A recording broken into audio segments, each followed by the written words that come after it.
the depiction of women in the Middle Ages, and the philosophy of psychedelics. And that's where we end this week's Caribbean Week in Review. Join us again next week where we recap the top stories making headlines across the region. I'm Dawn Paris.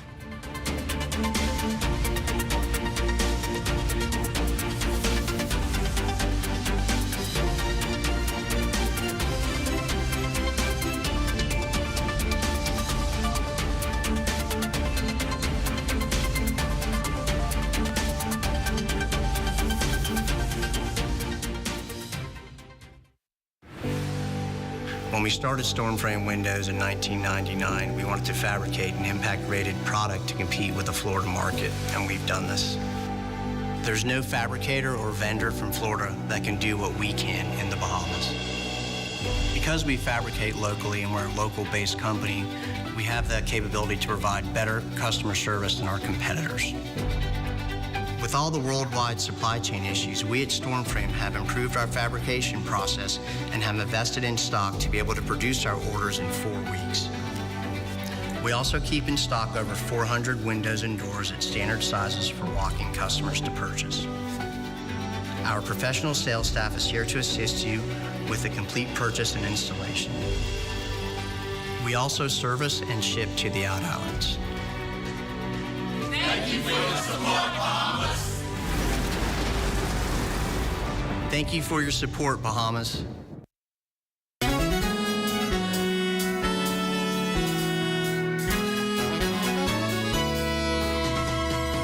Coming this fall, the Broadcasting Corporation will introduce a slew of new shows, including my show, What's Trending? Lifestyles in the Afternoon.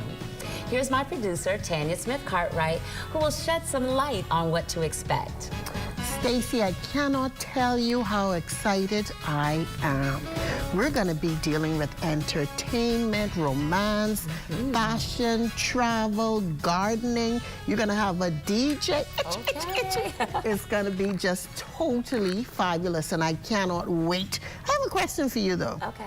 Are you as excited as I am? I am so excited. I can't even tell you. Fabulous. I mean, social media, you're going to be killing it. Trust me, I can't wait, and I'm sure the public can't wait either. Well, we are very excited around here, and we want you to tune in to What's Trending? Lifestyles in the Afternoon.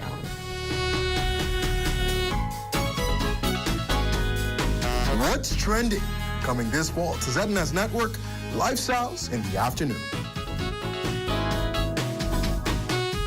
One of the things that the church must be aware of, that this is no time and season for us to get so deep and holy that we can't hail folk who hurting next to us. We can't hail the people in our neighborhood. We can't see how hungry they are. We can't get too deep, brothers and sisters, and so anointed that we forget that if someone hurt you, you gotta forgive them. Sundays at 8:30 a.m. on ZNS TV 13.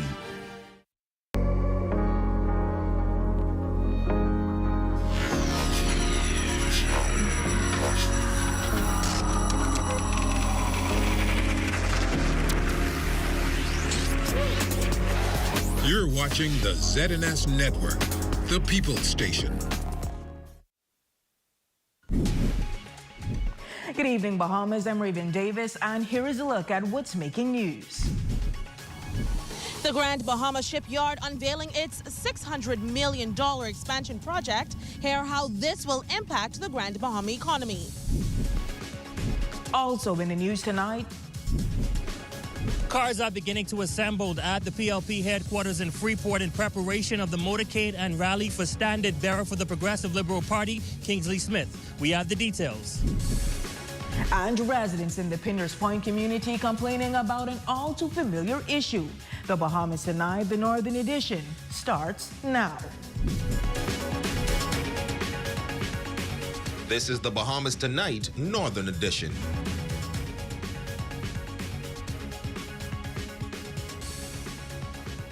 Good evening, Bahamas. Topping news tonight, it's a monumental investment for the island of Grand Bahama. This cruise repair facility in the world, the Grand Bahama Shipyard, unveiling its $600 million expansion project during an opening ceremony on Friday morning. The shipyard, partly owned by Royal Caribbean Group and Carnival Corporation, sharing how this ambitious project will revitalize the local economy through jobs and spin-off opportunities. As Azra Quant reports, the nation's leader also, with other government officials and executives, were on hand for the celebration. The Grand Bahama Shipyard's $600 million expansion unveiling happening here today, bringing more investments to the island. It is expected to bring billions of dollars in economic impact and job opportunities for the island of Grand Bahama. Prime Minister the Honorable Philip Davis, Deputy Prime Minister the Honorable I. Chester Cooper, Minister for Grand Bahama the Honorable Ginger Moxey, alongside a host of government officials, Carnival and Royal Caribbean executives, all coming here to witness the unveiling ceremony. The $600 million transformation is expected to contribute to the island's economy over the next 25 years. It includes construction and 2 new world-class floating docks that will increase the range of cruise vessels the facility is able to accommodate. Prime Minister Davis calling the expansion a new and promising chapter in the story of Grand Bahama. It represents our resolute ambition to be a world leader in ship repair, creating numerous opportunities for the people of Grand Bahama. For over 50 years, we've enjoyed partnerships with Carnival and Royal, and the vision for the shipyard only underscores their commitment to the Bahamas and establishes Grand Bahama, as I said before, as a premier maritime destination for the repair and revitalization of vessels. The shipyard is partly owned by Royal Caribbean Group and Carnival Corporation and is the largest private non-tourism employer in the Bahamas. This investment, like all investments we've had over the previous years, must be paid off, and it will be paid off by hard work and structuring the business in a manner that allows us to be globally competitive. We are doing all of this together with Bahamian employees, Bahamian small business contractors and vendors, so that we can all thrive together. Minister Moxey adding that Grand Bahama is well on the way to its greatest potential. In addition to creating jobs in the industrial sector, this transformational project will create opportunities for training and long-term careers for Bahamians through the shipyard's expanded 4-year apprentice program. Sarah St. George, acting chairman at the Grand Bahama Port Authority, noting that this would not be possible without public-private partnership. Prime Minister, the Deputy Prime Minister, the Minister of Grand Bahama and other governmental agencies has been invaluable. And again, I'd like to express profound gratitude for that partnership and to Carnival and Royal Caribbean for their steadfast commitment to this island and for their enormous investment in this island. Now, according to executives, the expansion is set to begin immediately and will be completed between 2025 and 2026. For the Bahamas Tonight, the Northern Edition, I'm Azra Quant. Well, Prime Minister, the Honorable Philip Davis is responding tonight to accusations made by the opposition leader regarding his administration's handling of Hurricane Dorian relief efforts. The opposition leader claiming that the current administration is performing by far worse compared to the previous. Well, Prime Minister Davis is defending his government's actions, and Azra Quant is on the story tonight. The truth is in the pudding. What we met was a disaster, and we're still pulling ourselves out of that disaster. Prime Minister Davis not holding back his comments towards opposition leader, the Honorable Michael Pintard, who called the current administration an abysmal failure regarding Hurricane Dorian relief efforts. PM Davis emphasizing the severe state in which the islands of Grand Bahama and Abaco were left in after Hurricane Dorian, arguing that the previous administration had not done enough to address the devastation. We met many crises that were created by them, and more importantly, it was a government crisis, incompetence, right, visionless, and an inactive government, run by a dictator. And the result of that is what we are trying to move our people out of now. Hurricane Dorian struck the Bahamas in September 2019, just 3 years after the Menace administration took office, severely impacting the northern Bahamas. The Disaster Reconstruction Authority was activated to assist those in need. However, Chairman of the DRA, Alex Storr, says when coming into office in 2022, there was an audit held due to financial inconsistencies. Meanwhile, opposition leader also calling out the DRA, claiming to have a list of 350 homes in need of repairs on Grand Bahama. Storr says that the DRA continues to play their part in relief, but initially had to clean the mess that the Menace-led administration allegedly left behind. While they may brag about the amount of people they helped, how did they help them, and was it were they able to get back in their houses? We now have a program where we are enclosing the houses and making sure persons have a livable structure when we leave. Prime Minister Davis standing on his government's commitment to the recovery process and will continue to bring relief to the affected islands. Heavy lifting is over. We are on the right track. We have done a lot of things, but there's still a lot to do. And that's what our focus on this new legislative term. For the Bahamas Tonight, the Northern Edition, I'm Azure Quant.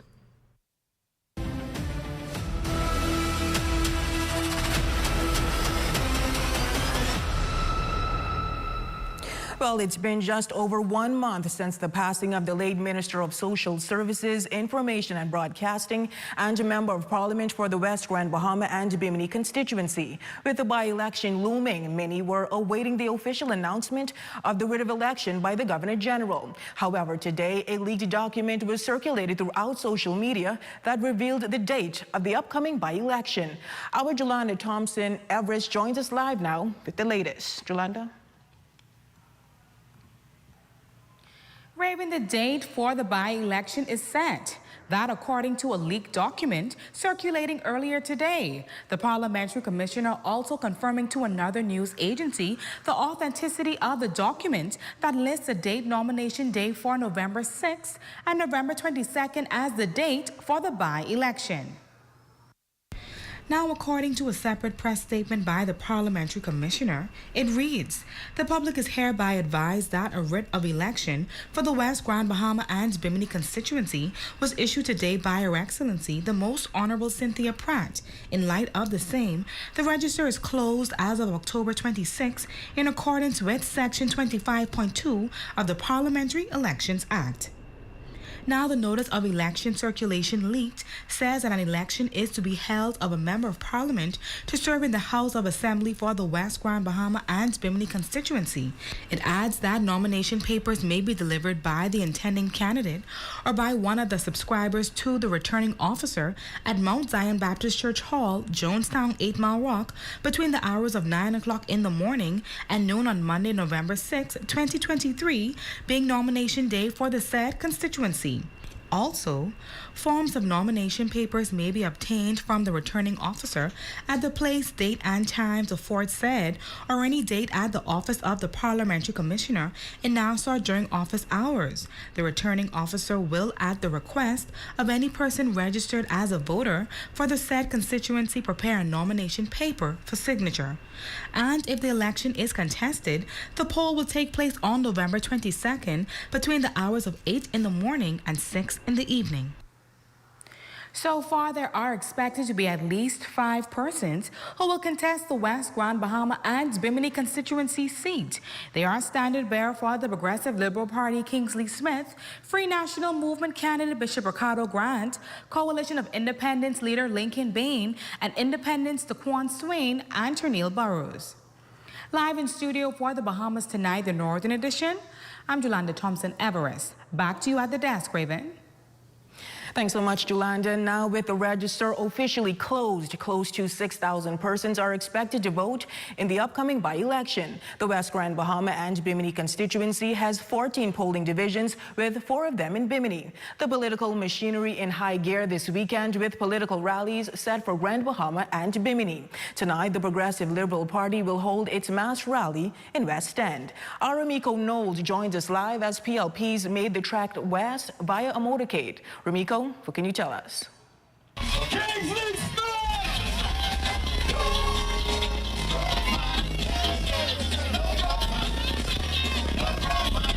Smith!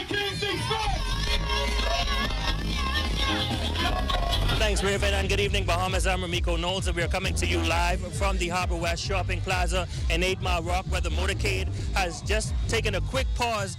It started at the PLP's headquarters in Freeport, and it continued all the way into 8 Mile Rock, and it just took a quick pause at the 8 Mile Rock Shopping Plaza, where I am currently standing with the standard bearer for the Progressive Liberal Party, Kingsley Smith. It must be a wonderful feeling for you to see all of this support out there for you tonight. Yeah, it is always wonderful. The PLP West Grand Bahama and Bimini constituency will have it no other way than the PLP way. And so tonight is a showcase of what is to come. We're going to retain the seat in a big way. You mentioned yesterday at the candidate launch that you're going to do what is best for the people of this constituency. Talk a little about that. Yeah, what happened is over the years, if you would have been through West Grand Bahama and Bimini, as you can see over the years, hurricanes that devastated our communities, where people are still suffering from those catastrophic hurricanes that happened. And so one of the things that we want to do, we want to touch lives, we want to change lives by what affects them. One of the things are their roof, they are still needing assistance with that. And so we're going to ramp up our small home repair program to ensure that people get immediate relief. They talk about the roads, we talk about potholes. We're going to continue that. We're talking about kids needing proper education, proper support, then able to ensure that our kids have the right and the best education as possible so that they could go ahead and they could succeed in life. I too, I'm a product of what education and higher education can do. And so we want our kids to be able to be afforded that opportunity, and it could take them anywhere they want to go in this world.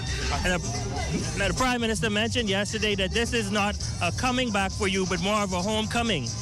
It is. And again, if anybody know my story, or those who want to know my story, and only using it as a political tool, everybody knows my family came from the PLP. All right, my father died as a stalwart general 2 years ago.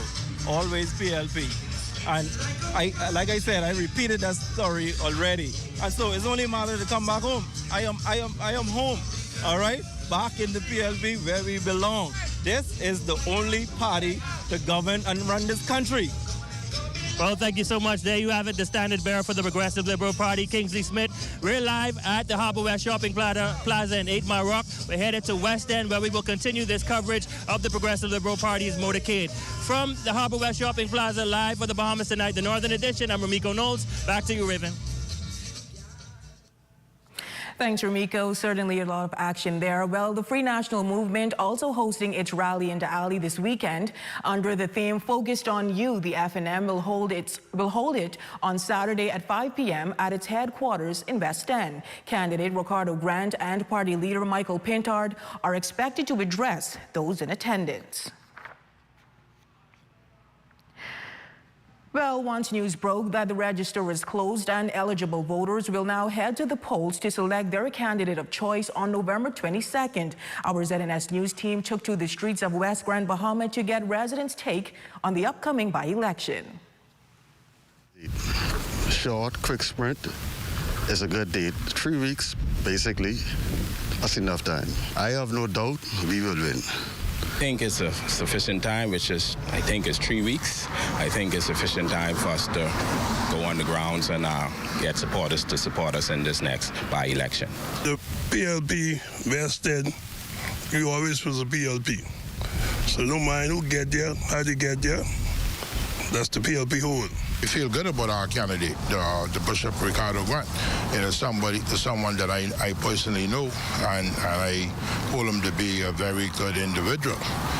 I would not comment on the PLP candidate, so that's it. By-election is about 3 weeks away. You think it's sufficient time for all of the candidates to be able to... Mr. You won't hear what I say. I say it should have been tomorrow. It really should have been tomorrow, so we could get it over with.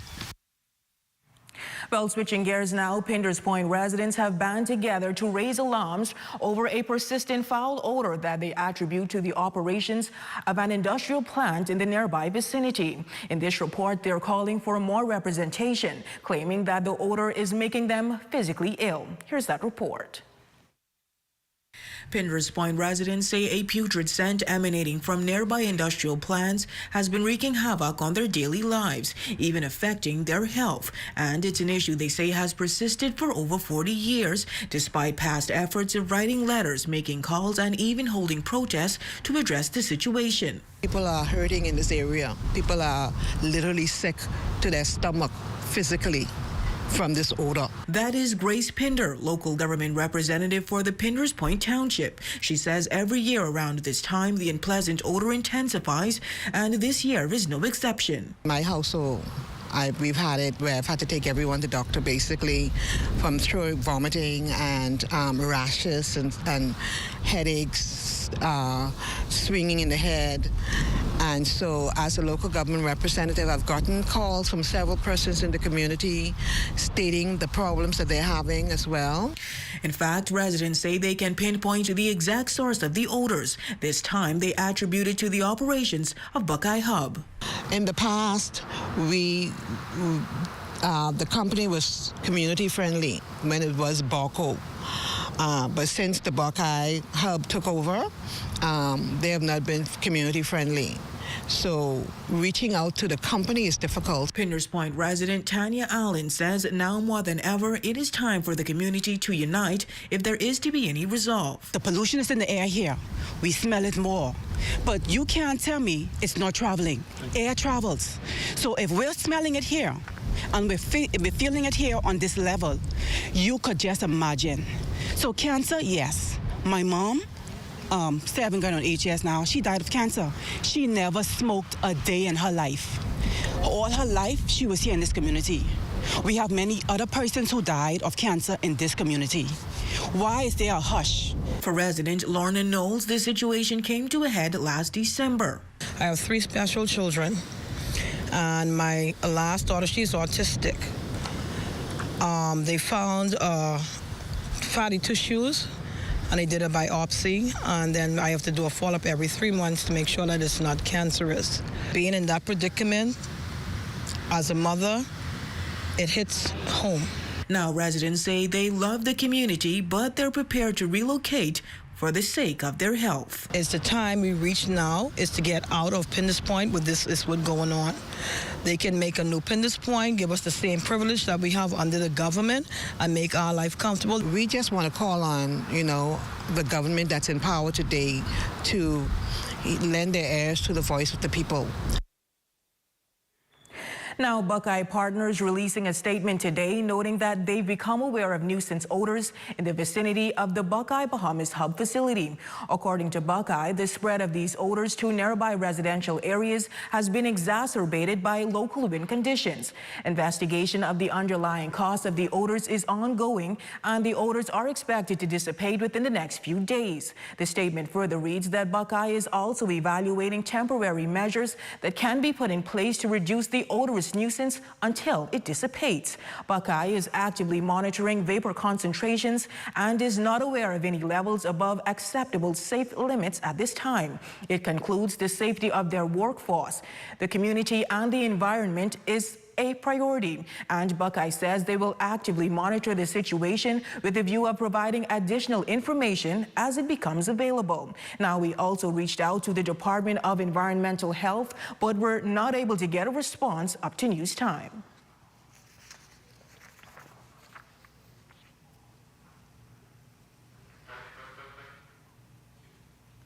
When we come back, Lobster Fest is making its way to Williamstown. That story and more when the Bahamas Tonight, the Northern Edition, returns.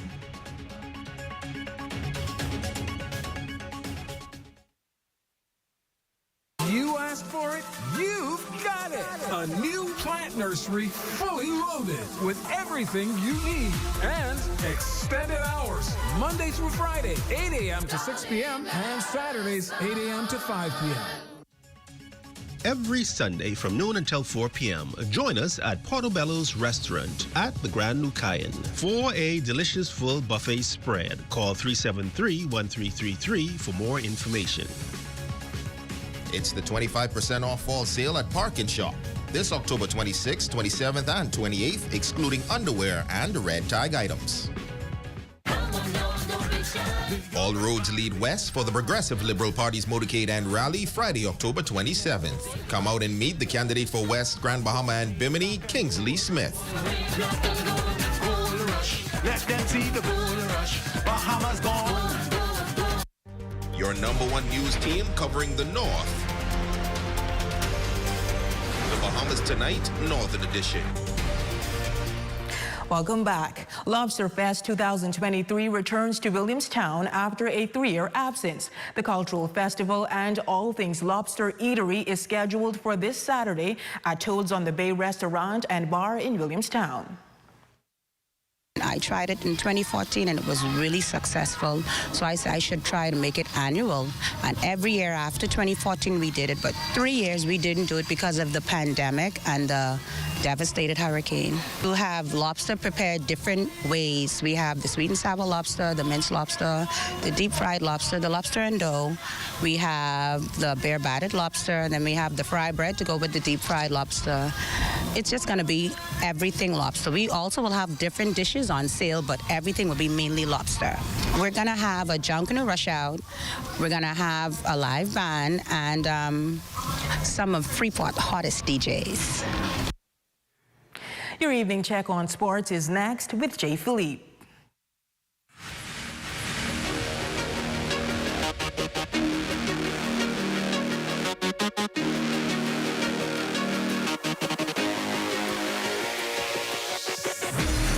Good evening, I'm Jay Philippe, and welcome to another exciting edition of sports right here in the North. We have a whole lot of sports for you. Let's begin with the Grand Bahama Association Junior Volleyball Program on Saturday mornings at the Mount Macphy Park. There didn't used to be a lot of kids playing volleyball, but now we have plenty kids out there, so I think it's really good for the island to have a good influence of volleyball. I love the team play that we get to do here, and I think that it's really important for developing skills in life, and I think that it's important that everybody should come out here. It's a wonderful feeling just seeing everybody getting involved in the sport. Just come out, it's family out here. Everybody will make you feel comfortable, so it's a good environment. Sticking with volleyball, scores from day 2 of the Grand Bahama Volleyball Association Night League games played at the YMCA last night. In women's play, Pleasant All-Stars defeated Fair Play Youth in Action 25-16 and 25-17 in 2 straight sets. On the men's side, Aces won against AID Youth in Action in 2 sets as well, 25-18 and 31-29. Now in college football, Grand Bahamian Prince Straughn and his Boise State University Broncos will be in action Saturday at home against the University of Wyoming. In 6 games played so far on the year, Straughn has a total of 35 yards. The Broncos has a 3-4 overall record. And finally in sports, Buddy Hield will be on the court again on Saturday in the Pacers' second game of the season. The Indiana Pacers will travel to take on the Cleveland Cavaliers on the road. In his season debut, Buddy Hield scored 14 points on 5 of 9 from the field in 25 minutes of action off the bench. Ladies and gents, that's a quick check on sports. I'm Jay Philippe. As always, be blessed.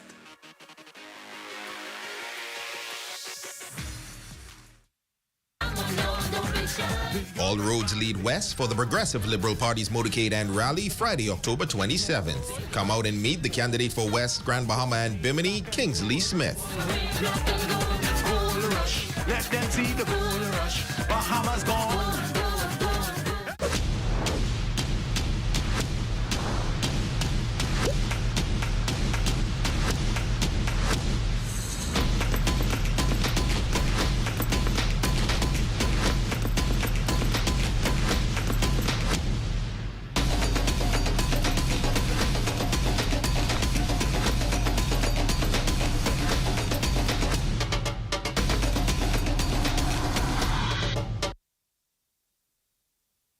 Doctors Hospitals reimagine primary care. We've invested to improve our health system, ensuring that accessible, affordable, world-class clinical care is closer to you. Your relationship with a primary care provider shapes the foundation of your overall health. Our new, modern primary care facilities are where critical diagnosis and true personalized treatment begin. With locations in Freeport and 8 Mile Rock, we invite you to experience the Doctors Hospital difference. Book your next appointment at clinics.doctorshos.com. Come one, come all. It's Do It Center's Big Tent Sale. Saturday, October 28th. 5 a.m., 1 p.m. Big deals, big savings, all under the Big Tent. Do It Center's biggest sale of the year. Up to 50% off on selected items in plumbing, electrical, paint, lawn and garden, houseware, building materials, and much more. Free face painting and treats for the kids. When the tent goes up, prices go down. So don't miss it. Saturday, October 28th, 5 a.m. to 1 p.m. Just look for the Big Tent. Located on Farm Road at the Gold Rock Complex. Call 350-2316 for more information. And remember, Do It Center when you need to do it right.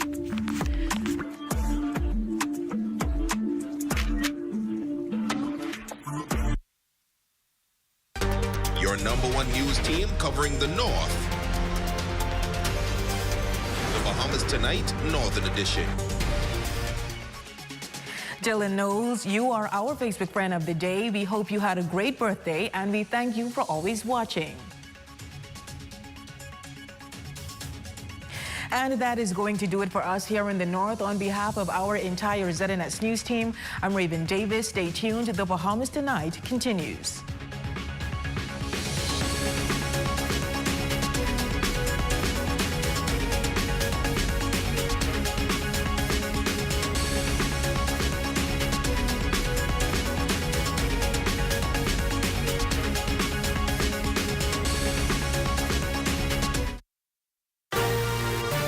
Coming up in the Bahamas Tonight, the National Report, writ of elections issued. BPSU elections recalled, fraudsters in uniform, allegedly.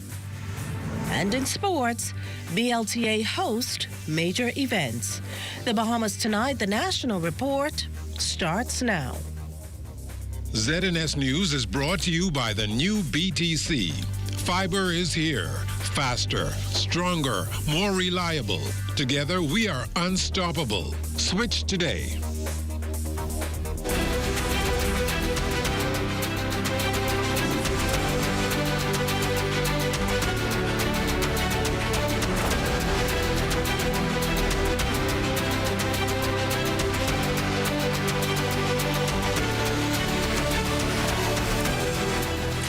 Election writs issued. Good evening, everyone. I'm Akush Lopinder, and welcome to the Bahamas Tonight, the National Report. Thanks for tuning in. When the Grand Bahama and Bimini by-election will take place is a closely guarded secret. But inside sources today confirmed to our news team that the five-way race will play out on Wednesday, November 22nd, with nomination day taking place 2 weeks earlier on November 6th. That then gives voters in the Twin constituency an even smaller window to get ready. And this particularly considering the Governor General issued a writ of election today. In keeping with the Parliamentary Act then, the register closed yesterday, October 26. At last count, more than 5,600 people were eligible to vote in the West Grand Bahama and Bimini constituency, which has 14 polling divisions, 4 of them in Bimini. The governing Progressive Liberal Party is counting on attorney Kingsley Smith to keep the seat in its fold. Smith goes head-to-head with the Free National Movement's Ricardo Grant, the Coalition of Independents Lincoln Bain, and Independents Tennille Burrows and Daquan Swan. Well, now that the register has officially closed, you can expect parties to kick their political machinery into second gear this weekend. Rallies set for both Grand Bahama and Bimini. Tonight, the Progressive Liberal Party will stage a mass rally in West End. Meantime, the F&M's Focused on You rally in Da'ali is set for its West Grand Bahama headquarters on Saturday at 5 p.m. Candidate Ricardo Grant and party leader Michael Pintard are expected to address those in attendance. Well, House Chaplain Valentino Williams giving legislators much to think about as the country heads into a by-election. As widely known, the governing party is confident it will retain the West Grand Bahama and Bimini seat left vacant following the sudden death of its parliamentary team member, Obadiah Wilshcombe. No less confident, though, are the Free National Movement's candidate, Ricardo Grant, the Coalition of Independents leader, Lincoln Bain, Independents Tennille Burrows, and Daquan Swan. Leaning on the devotional, "Let your word be your bond," Williams admonished parliamentarians to always do what one has promised to do. One of the easiest ways to cause people to mistrust, discredit, and question your integrity as an individual or as a leader is to make a promise and not fulfill it. In conclusion, as the by-election race heats up for the West Grand Bahama and Bimini seat, I want to encourage both political parties in this honorable House to do the honorable thing. Don't give people false hope. People have real problems that need real solutions. Don't sell dreams just for votes. If you give a promise, let your word be your bond. I leave you with this thought: don't ever promise more than you can deliver, but always deliver more than you can promise. Selah. Thank you. Well, infighting grips the Free National Movement as a placard-carrying team led by Garden Hills constituency chairman Zendel Morley staged a mild protest outside the party's Mackey Street headquarters last evening. Morley alleges that party chairman Dr. Dwayne Sands has put his foot on his neck, hindering him from fulfilling his duties as chair of the F&M Garden Hills Association. According to Morley, this is evident after he requested to have the former Prime Minister and sitting Member of Parliament for Killarney, the Most Honourable Dr. Hubert Minnis, speak at his constituency meeting back in March, only to have Sands deny that request. It's a move Morley contends breaks the laws of the Constitution. The chairman of the association has the right to call all meetings. All business handled in an association, the chairman has the right to do that. Only the chairman. Dr. Sands and whoever organized the meeting in Garden Hills without the chairman knowing have no knowledge of it. That is wrong. Okay? And I think all this is happening because maybe some people not supporting who they want to support, and they want to, it's like they bamboozling Garden Hills. It is wrong. They have the foot on our necks.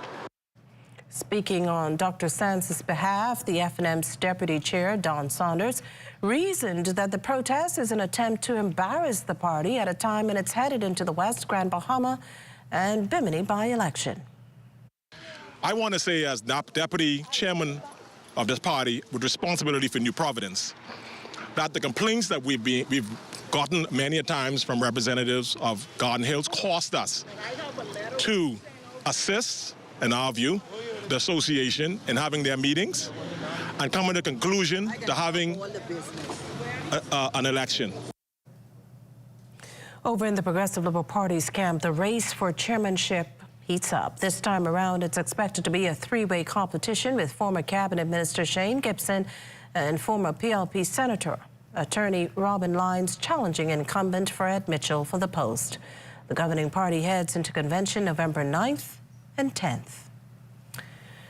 An alleged immigration fraud ring ending today at the Nassau Street Magistrate Court complex. With the details of who's charged, why, and the end result of today's arraignment, we go now to a report from our Anthony Smith.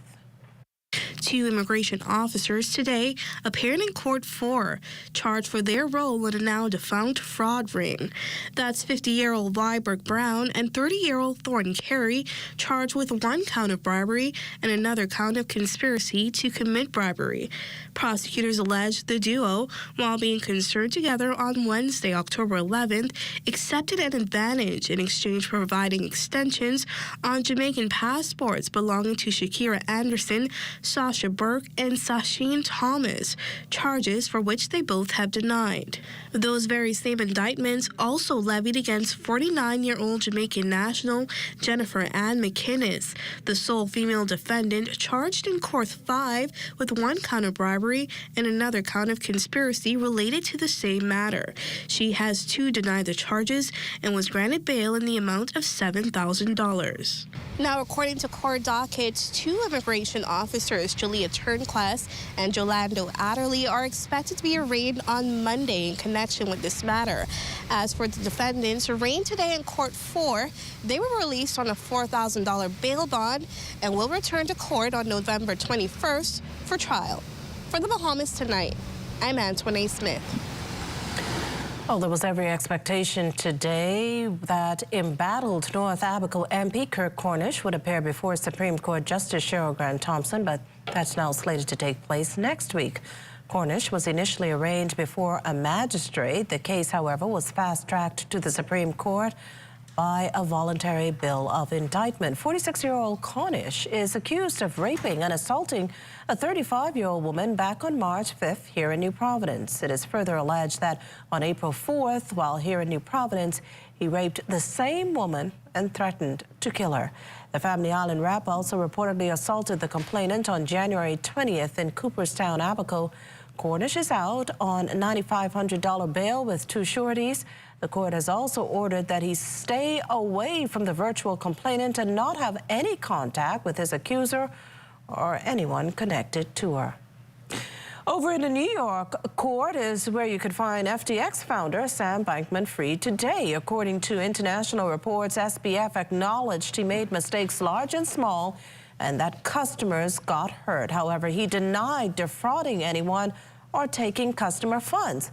Now, SBF is defending himself against 2 counts of fraud and 5 counts of conspiracy stemming from allegations he used billions of dollars from FTX customer accounts to prop up his crypto hedge fund, Alameda Research, donated more than $100 million in U.S. political campaigns and made risky investments. Meantime, 3 members of his inner circle have already pleaded guilty and are cooperating with prosecutors. They testified earlier this month that they committed financial crimes at SBF's request. Closing arguments in the case are expected to begin next week. Once that's done, the case will be in the hands of the jury. SBF was initially out on $250 million bail, but that was revoked in August after the judge determined he had tried to influence potential witnesses in the case. Still to come, deserving youth awarded. You're watching the Bahamas Tonight, the National Report. There's more news in a moment. This portion of the news is brought to you by Folk Call Smart Pass, the smart way to pay at the pump. Welcome to a world where hope is still loud, where dreams are still relevant, and determination has no substitute. Welcome to a nation where the people are still warm, resilient, and innovative. And Commonwealth Bank is at the center of it all, giving innovation and progress an extra push for more than 60 years. We're here for Bahamians because we are Bahamian. Commonwealth Bank, your leader in personal banking services. The new KFC nuggets have arrived. That unlike the no-gets, ours are handmade using 100% white meat. Unlike the no-gets, at KFC, we hand bread every day to achieve the perfect flavor. After you try our delicious and crispy nuggets in the original recipe, you'll never settle for less. KFC, the real nuggets. It's finger-licking good.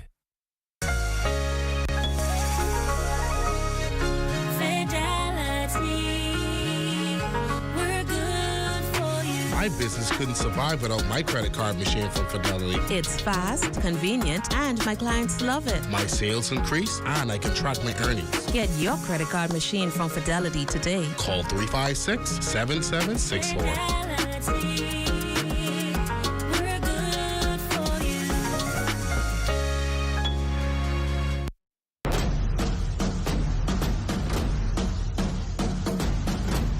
The ball is back, and the ball is the Red Ribbon Ball, the 27th annual Red Ribbon Ball in aid of the Bahamas AIDS Foundation. And the theme this year is 1001 Arabian Nights. Zaymer is a proud supporter of the AIDS Foundation and the Red Ribbon Ball.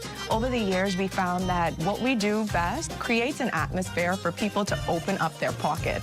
Well, at John Bull, we believe in the work of the AIDS Foundation. You know, I've been told whenever you see that little blue bag, it brings excitement. Well, we're going to have lots of blue bags at this year's Red Ribbon Ball, and we have no doubt that it will be fabulous. So at Alive Business, we're extremely excited to be a part of the Red Ribbon Ball once again this year, and that we're able to contribute $10,000 towards the success of this program. As Commonwealth Brewery, we're more than proud to partner with the Bahamas AIDS Foundation. We're going to provide our best wines to entertain and bring the right atmosphere to the group. So we at Wildflowers are thrilled that the ball is back, and we're very excited to be able to contribute to this event by decorating the Arabian Nights more beautiful than ever before.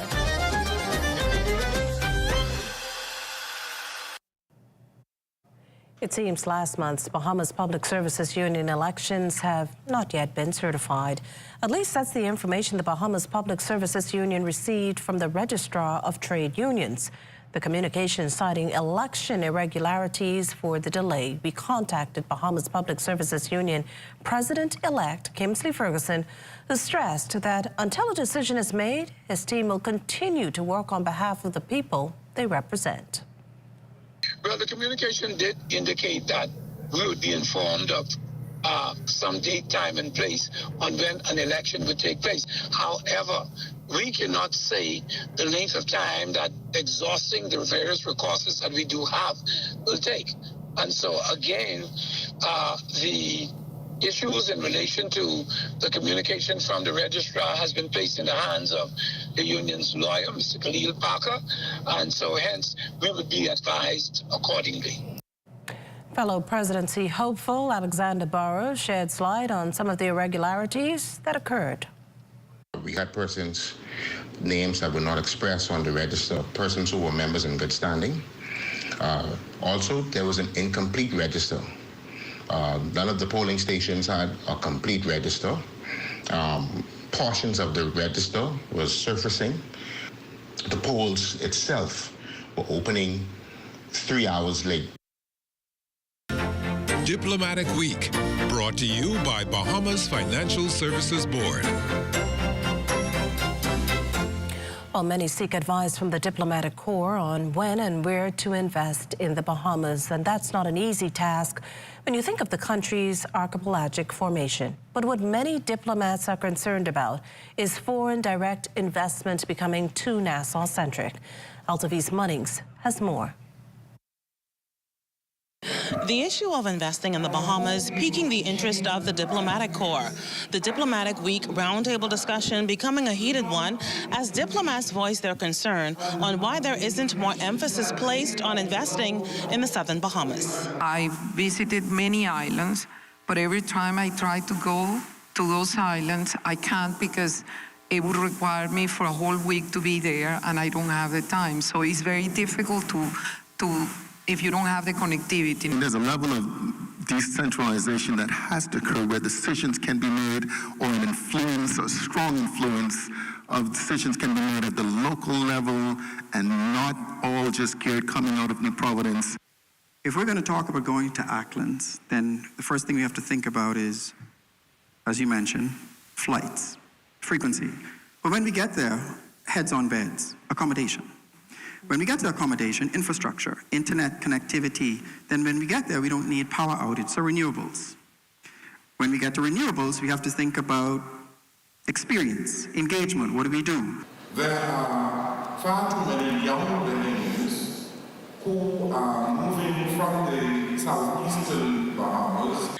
Southern Bahamas native, Bahamas ambassador to the United States, His Excellency Wendell Jones, is passionate about elevating the country's investment arm in that part of the country. In fact, he revealed that investors always inquire about doing business in the South. We have to be very intentional in promoting those islands in the southeastern Bahamas so that we are able to retain the population in those islands, create economies in those islands so that young people leaving those high schools in the southeast Bahamas are able to stay there and develop those islands. I believe that ought to be the focus of any government in the Bahamas. These views have gotten the attention of the Director of Investments, Felicia Woods-Hanna. Another thing that I've been working to do is central government, local government relationships. We're fostering those relationships, forging those partnerships, because we don't want to put onto the community something that they're not receptive of as well. And so making sure that the local communities, like the Southern Islands, participate in whatever promotional strategy we take to the global stage. For the Bahamas Tonight, I'm Altaviz Munnings. Meantime, members of the diplomatic corps returning to their post after a successful week of talks here in the capital. The remainder of 2023 is going to be a busy one, though, for Bahamas Ambassador to the United States, His Excellency Wendell Jones. The country's position on climate change tops his agenda in Washington, D.C. The Prime Minister of the Bahamas has been one of the lead voices around the world on climate change. And it has evolved now in what is being called climate diplomacy.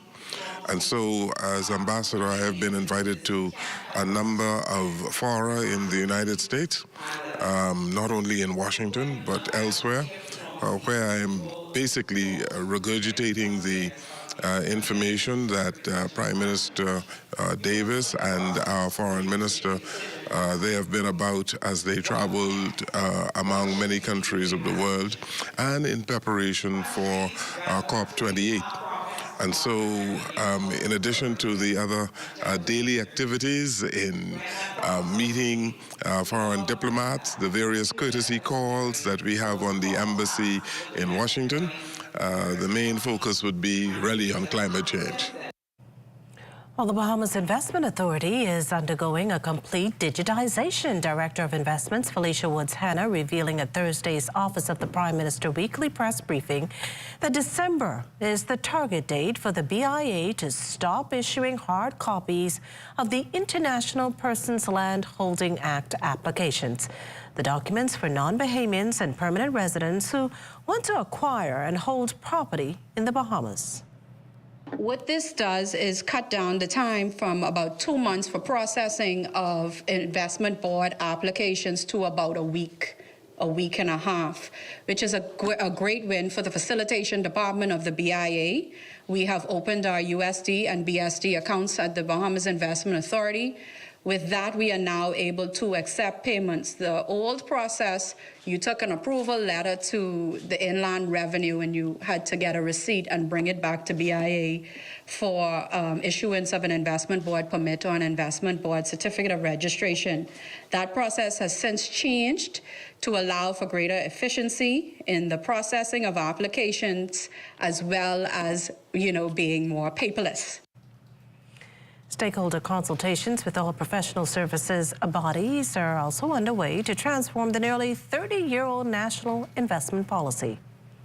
We are currently, as we speak, having our first consultation with the financial services industry to see how we can cut down the turnaround time for financial services related applications, as well as we're looking at the local capacity. We're trying to get an assessment of what local capacity exists within the country so that we can review the sectors that are under the national investment policy reserved for Bahamians and possibly expand that listing of industries reserved for Bahamians.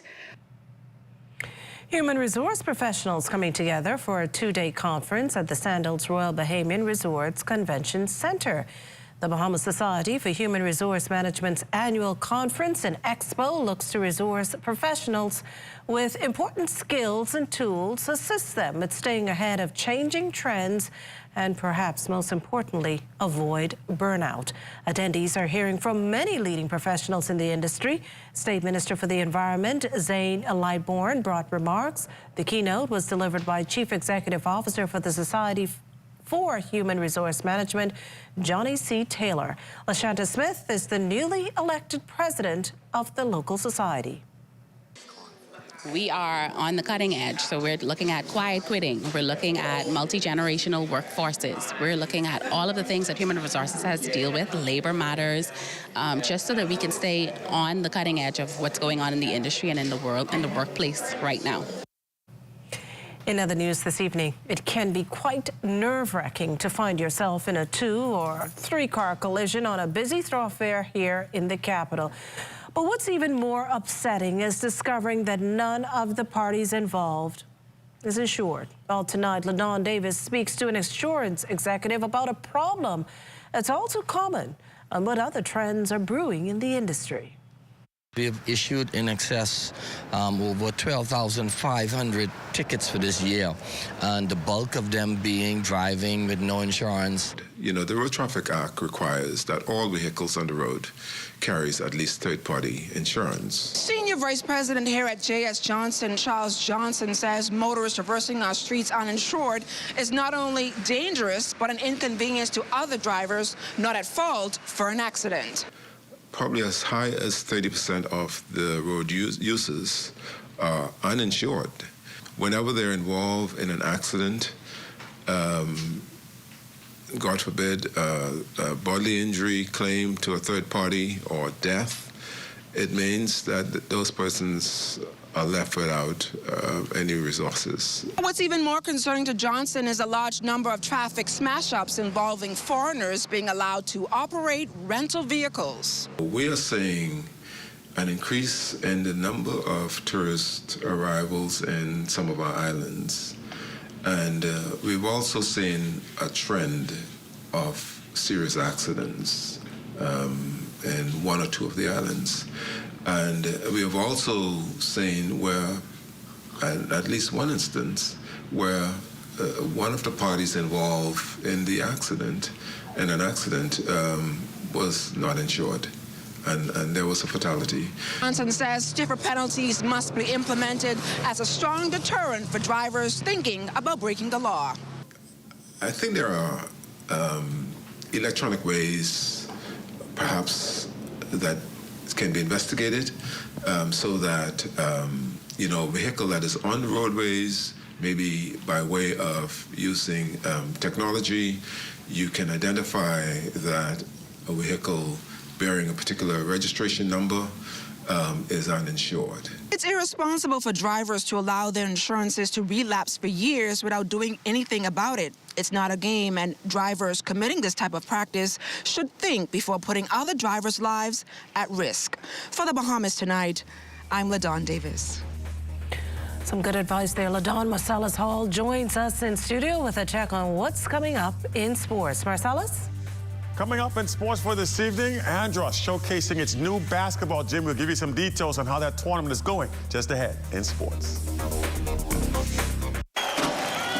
Have you ever purchased a defective item and was denied an exchange or cash refund?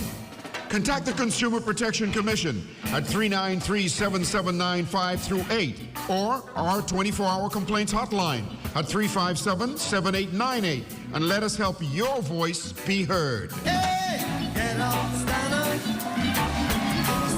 for your right. You can find it all at Builders Mall. From cement, lumber, block, plumbing, and electrical, to paint, lights, vanities, and tiles. Not to mention all the tools you could possibly need to get the job done. Say if you're starting a major project, adding the finishing touches, or just doing some repair or rental work around the house. FYP, the Paint Center, and Tile King can help.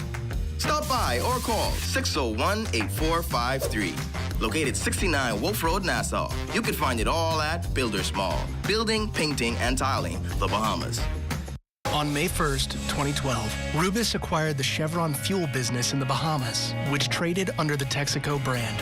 We are now celebrating our 10th anniversary of the Rubis brand in the Bahamas. Rubis has become the fuel brand of choice. However, our 10-year journey was not without challenges. We would like to recognize our dedicated members of staff and thank our customers for their continued support. We look forward to another 10-year milestone as we continue our journey.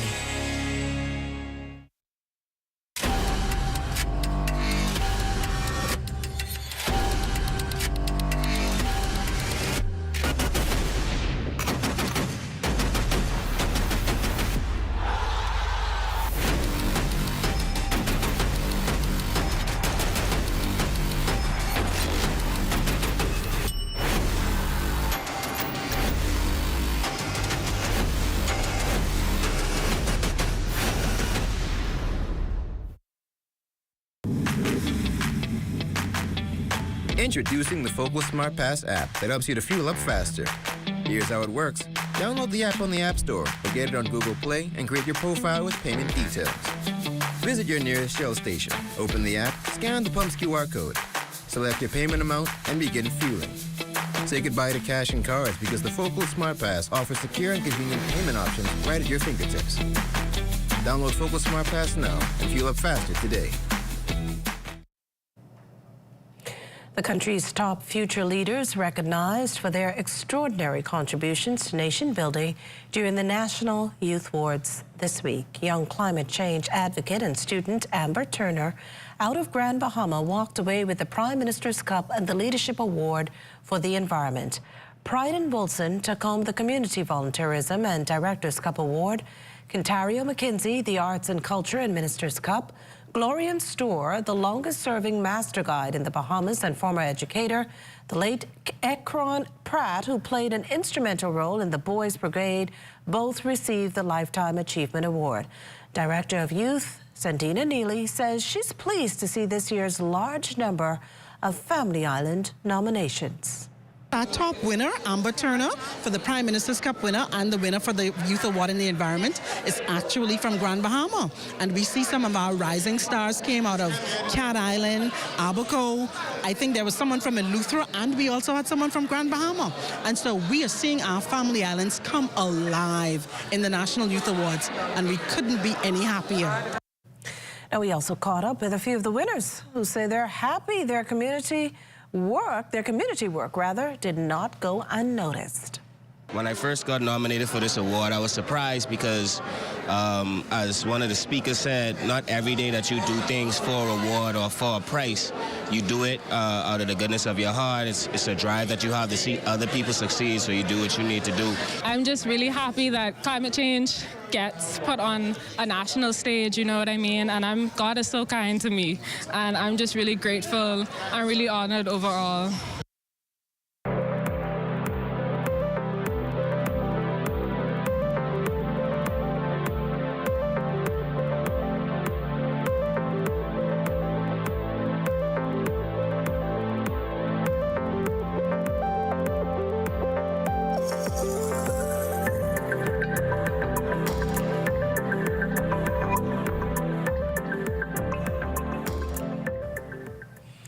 As Breast Cancer Awareness Month closes, we leave you with the story of several survivors who, despite their battle, got a chance to unwind and do something fun as a group at the Bahamas Breast and Heart Center.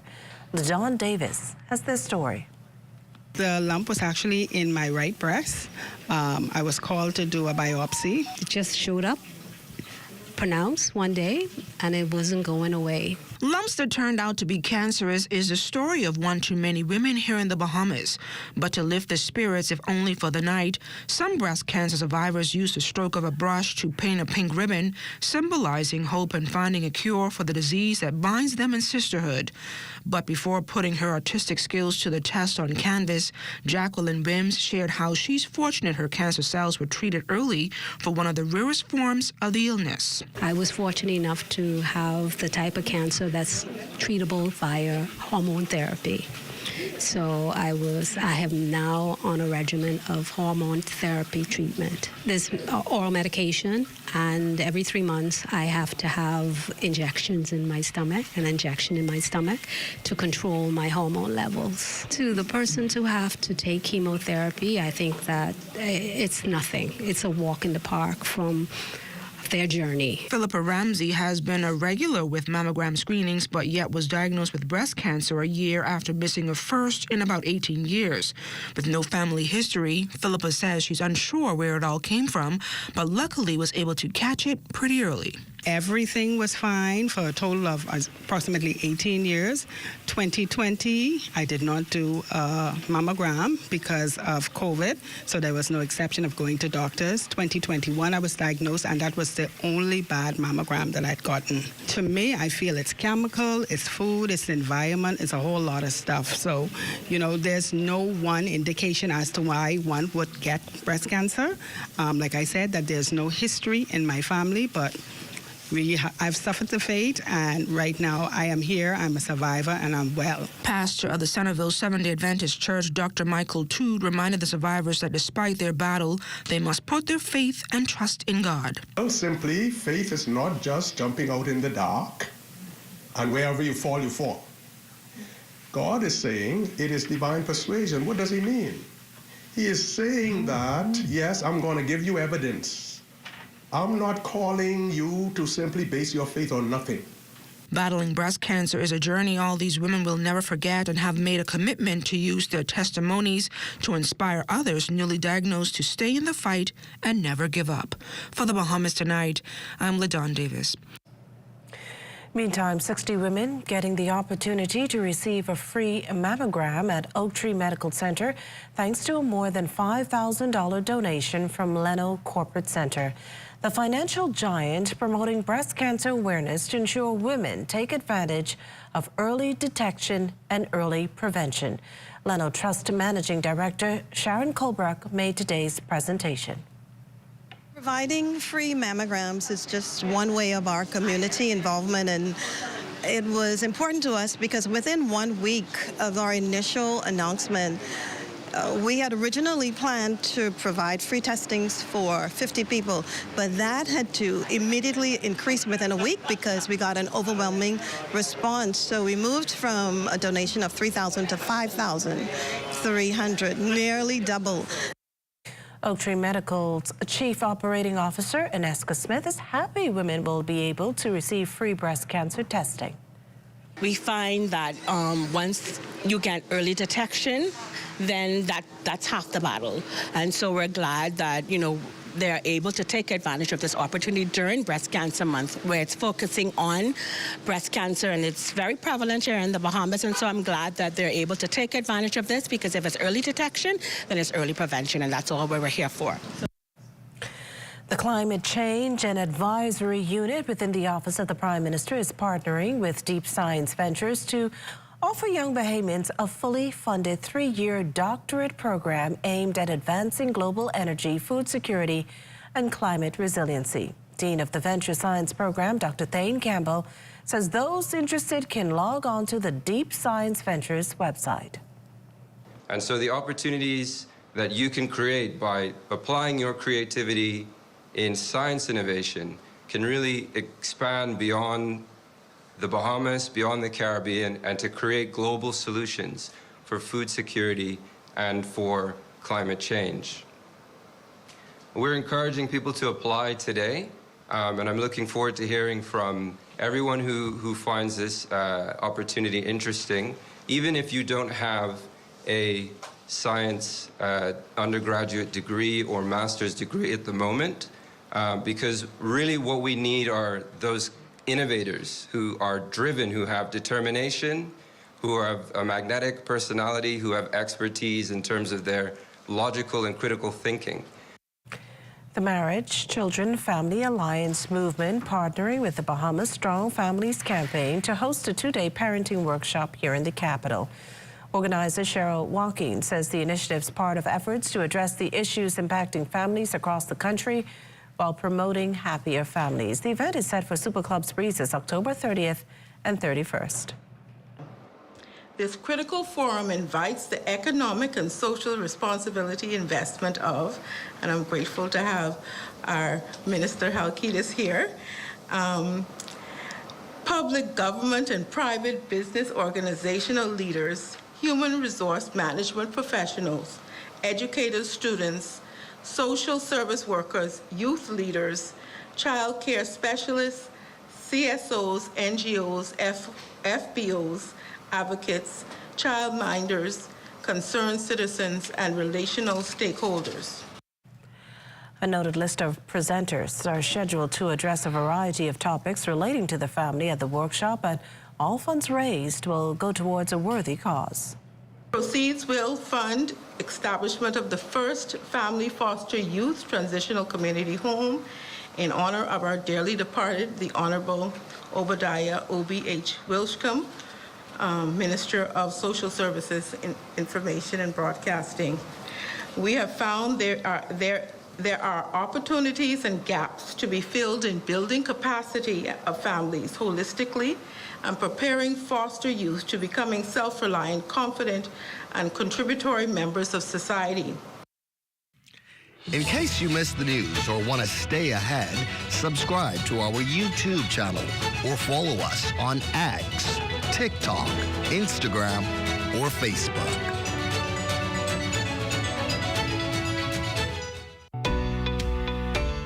With the help of our authorized financial institutions, or AFIs, using sand dollars is as easy as 1, 2, 3. Step 1. Identify your preferred AFI by browsing their websites or contacting them directly. Step 2. Download the free mobile application from Google Play or the Apple Store and then register for a sand dollar account. Step 3. Load money onto your mobile app and begin sending and receiving sand dollars or purchasing and selling goods and services. We are pleased to be your central bank approved digital wallet providers. It does not matter which of us you choose. You can pay for goods and services wherever sand dollar is accepted. We are all in this together. Visit sanddollar.bs for more information. Now is the time to shop and save at Super Value and Quality Supermarkets. Bumblebee Albacore Flake Tuna, 142 grams, 89 cents. Best Value Cornflakes, 18 ounce, $2.79. Amalanda Milk, 1 liter, $1.19. Sweet Gala Apples, 3 for 99 cents. Chicken Leg Quarters, 10-pound bag, 99 cents per pound. Donate your change to help feed the Humane Society animals at Super Value and Quality Supermarkets.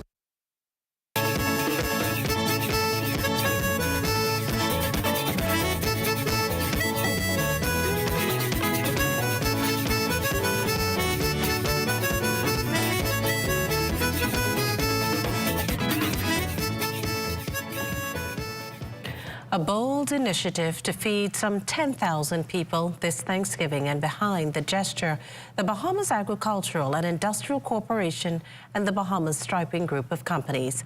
Together, the two will provide meals produced mainly with locally grown produce, courtesy of BAIC. John Burrows is BAIC's coordinator.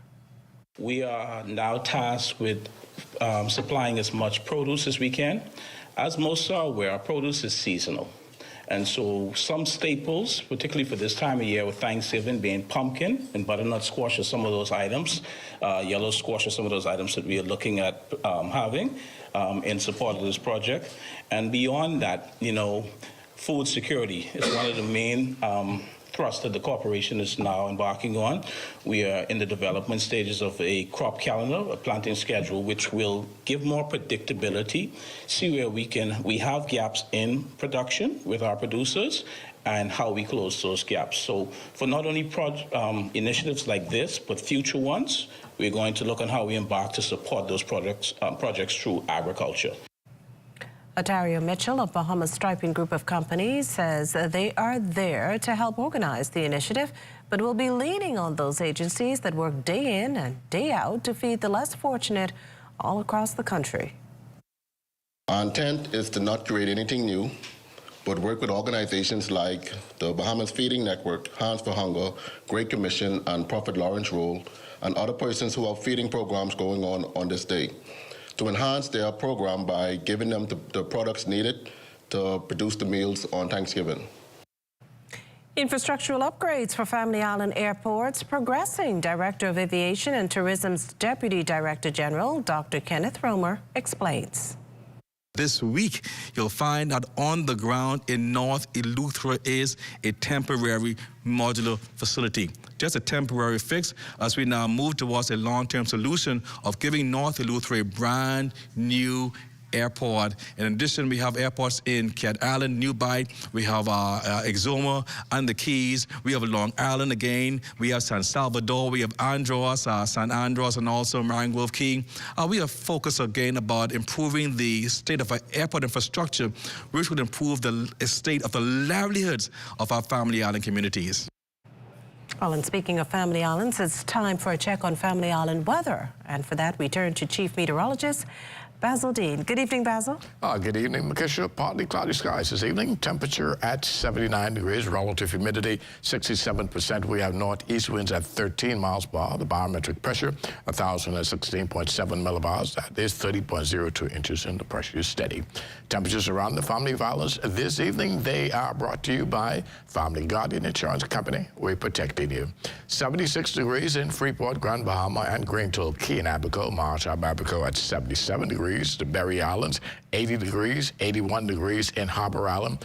Rock Sound, Eleuthera, 80 in Black Point, Exuma, Kemp Space on Andros, and Fresh Creek in Central Andros. Artisan, Cat Island, San Salvador, and Rumkey reporting 81, 82 in Georgetown, Exuma, 81s in Ragged Island, Clarence Sound, Long Island, and Crooked Island. Betsy Bay, Maguana, 80, Acklands, 80, Matthewtown, Inagua, 82, and the Turks and Caicos Islands at 80 degrees. And your boating forecast tonight is brought to you by Builders Mall, home of FYP, the Tile King, and the Pink Setter. For all areas through Sunday, those winds going to remain out of the northeast to east at 15 to 25 knots. Very rough seas once again at 5 to 8 feet over the ocean, so those advisories will remain in place through Sunday. High tide occurs at 7:23 this evening, another high tide at 7:53 tomorrow morning. That's going to do it for your boating forecast. It's time now for your international temperatures, and they are brought to you by Royal Star Assurance.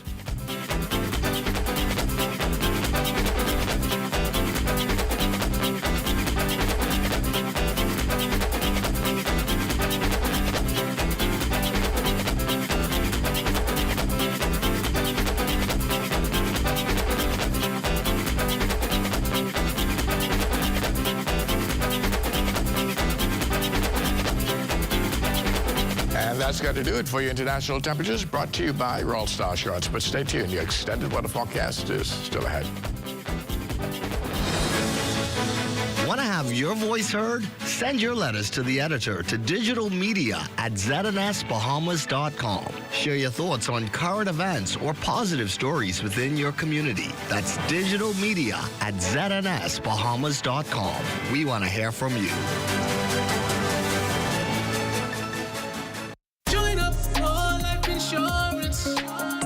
Secure the ones that you love. Join up with Family Guardian. We offer full protection. Join the family.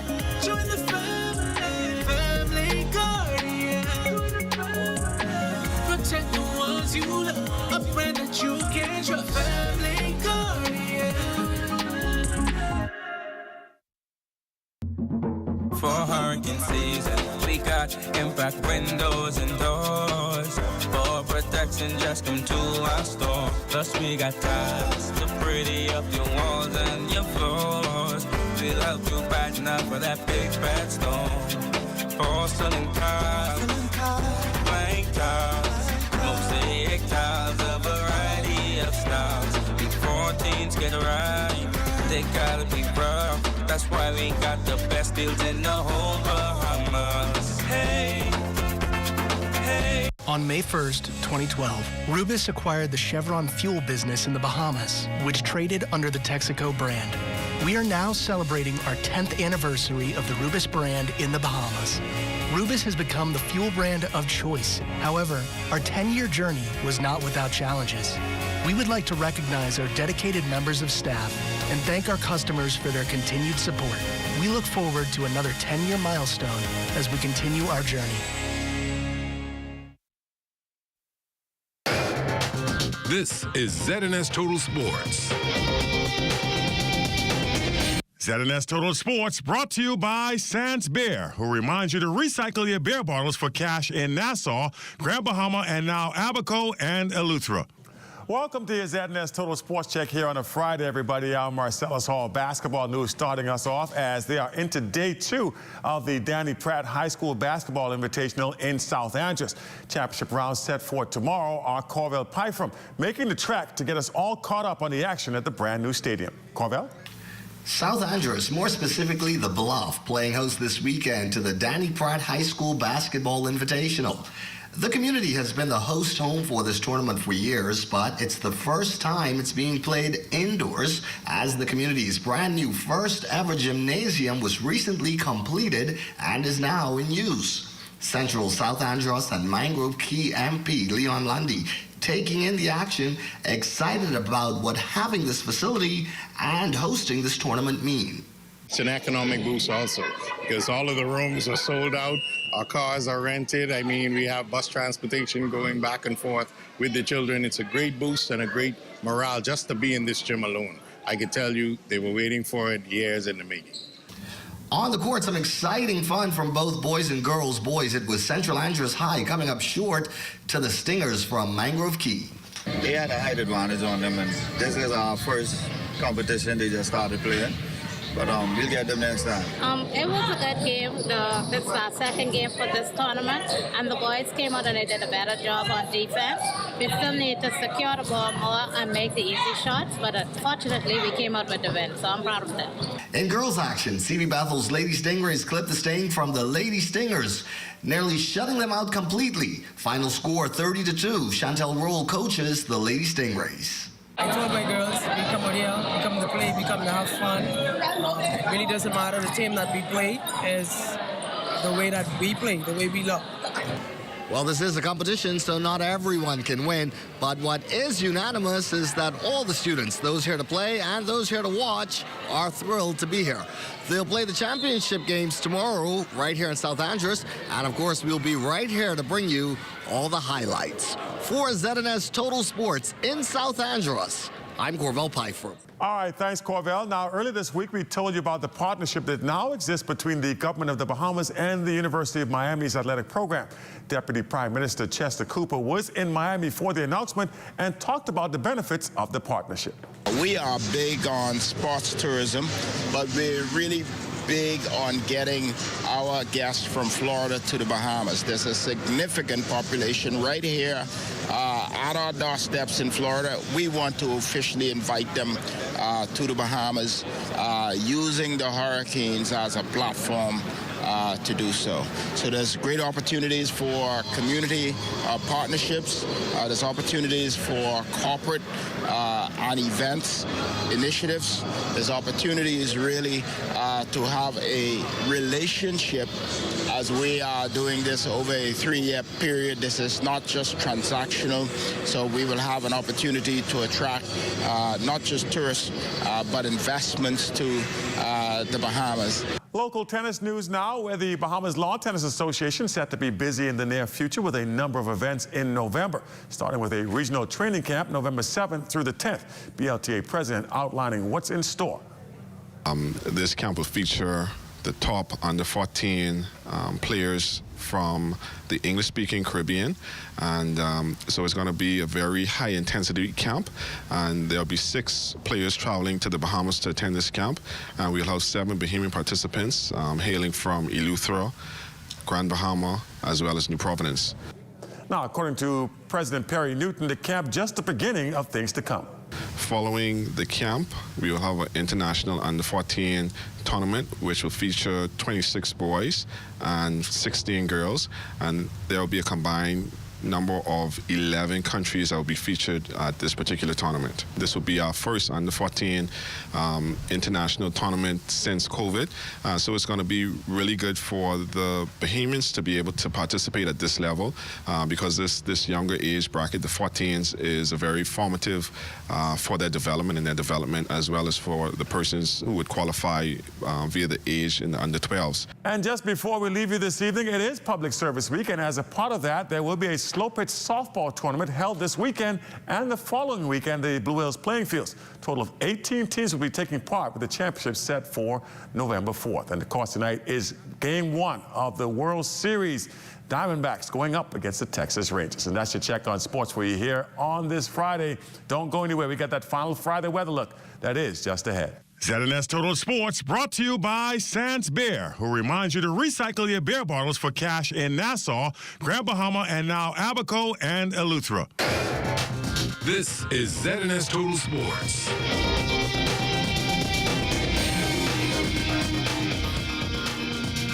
First we plan, then we innovate, then we build.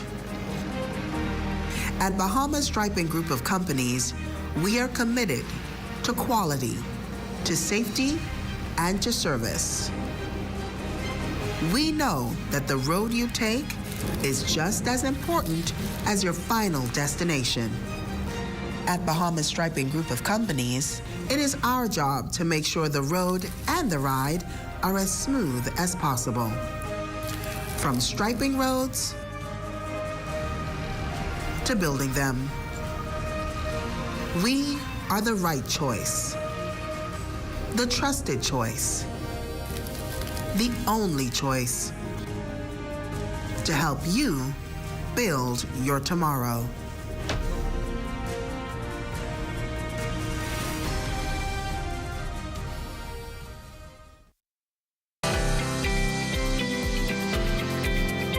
I can see it.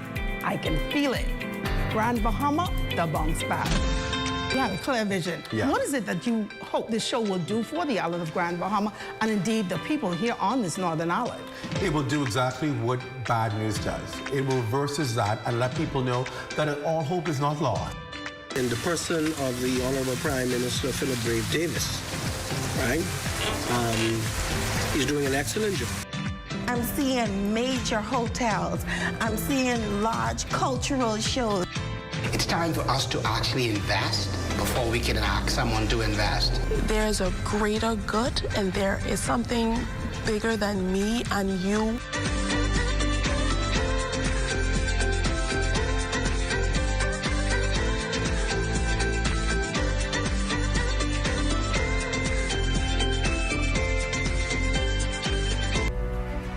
In 1953, the United States began using a female name for storms. And by 1978, both male and female names were used to identify northern Pacific storms. This was then adopted in 1979 for storms in the Atlantic Basin.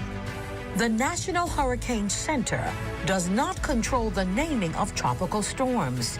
Instead, there is a strict procedure established by the World's Meteorological Organization for Atlantic hurricanes. There is a list of male and female names which are used on a 6-year rotation. The only time that there is a change is if the storm is so deadly or costly that the future use of its name on a different storm would be inappropriate. These are the names of storms for the 2023 Atlantic hurricane season: Arlene, Brett, Cindy, Dawn, Emily, Franklin, Gert, Harold, Idalia, Jose, Katia, Lee, Margot, Nigel, Ophelia, Philippe, Rena, Sean, Tammy, Vince, Whitney. This public service announcement was brought to you by the Broadcasting Corporation of the Bahamas in conjunction with the National Emergency Management Agency.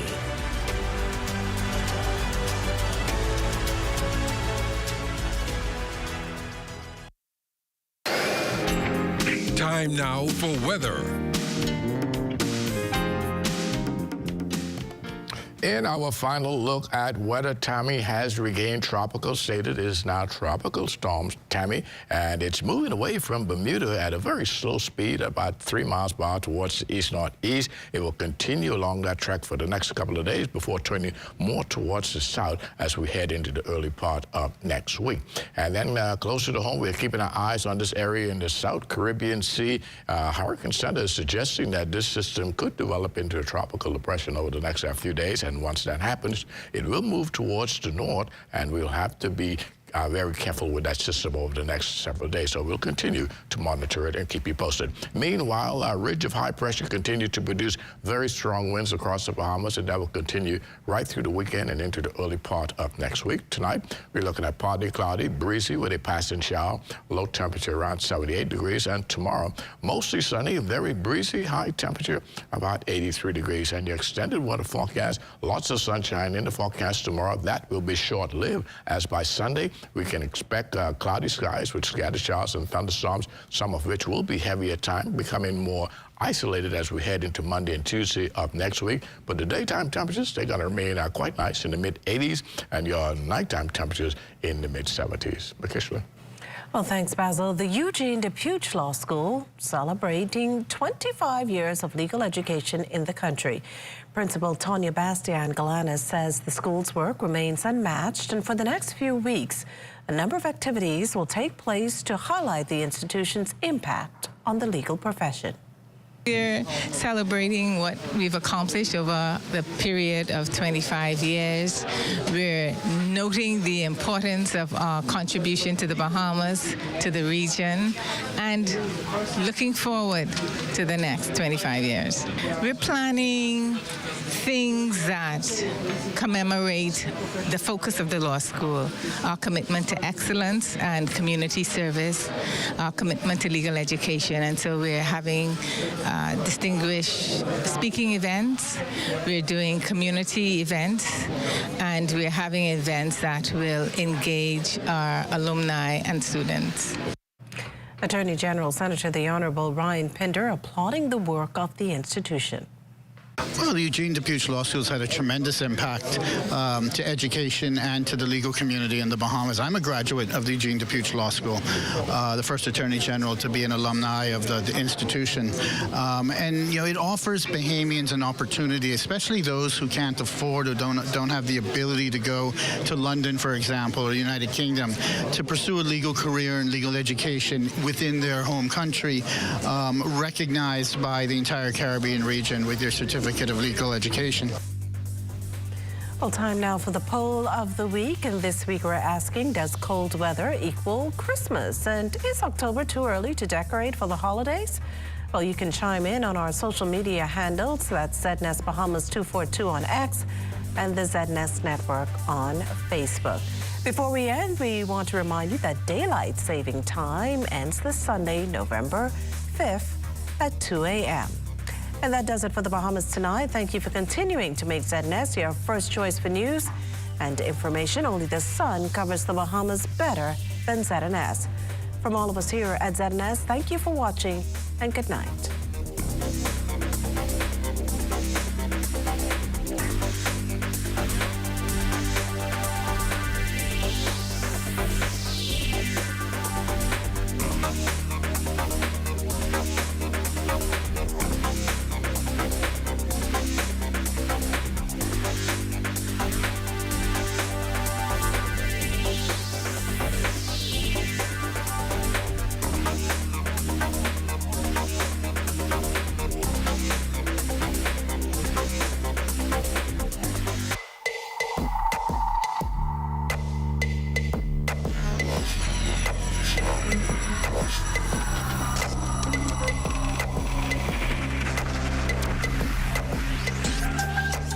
You're watching the ZNS Network, the People's Station.